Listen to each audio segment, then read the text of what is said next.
Hey, Scott, that's right. Hedge funds raked in more capital than they lost in the third quarter. That's the first time that's happened in 2.5 years. The industry saw inflows of $13 billion in the 3 months through September, a reversal of the outflows that took place in every quarter going back to the beginning of 2018. So what changed? Well, hedge funds on average outperformed the market during the first quarter of the year when all of the pandemic-induced volatility was unfolding.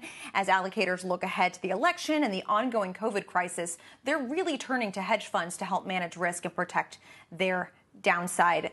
Now, we often talk about hedge funds like they're monolithic, but they, of course, come in all sizes and styles. Not all of them are really benefiting from these inflows here. 86% of the inflows went to firms that already had more than $5 billion or more in assets, essentially helping make the biggest funds get even bigger. Macro was the most popular strategy as investors sought help navigating the political uncertainty. Quant funds were also big beneficiaries of the inflows in the quarter. Total industry assets are at an estimated $3.3 trillion now, Scott. Yeah, interesting. Leslie, thank you. You could stay with us if you could.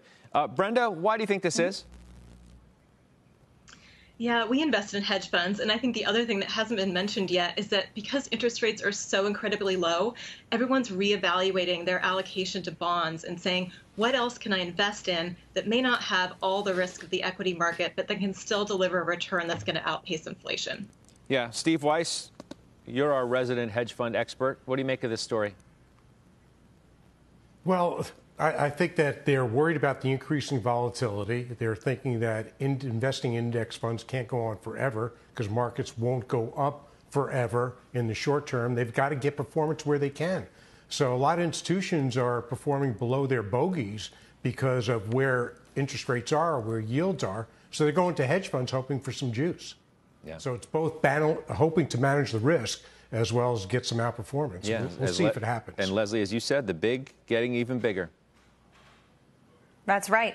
And you often see this where the markets go down. Oftentimes hedge funds go down too on average, but they don't go down as much. So people who are looking to preserve their wealth in this current environment, oftentimes as a lagging indicator, people follow performance. They'll turn in hedge funds after you see some volatility like we saw earlier this year. I appreciate that. Leslie Picker, thank you.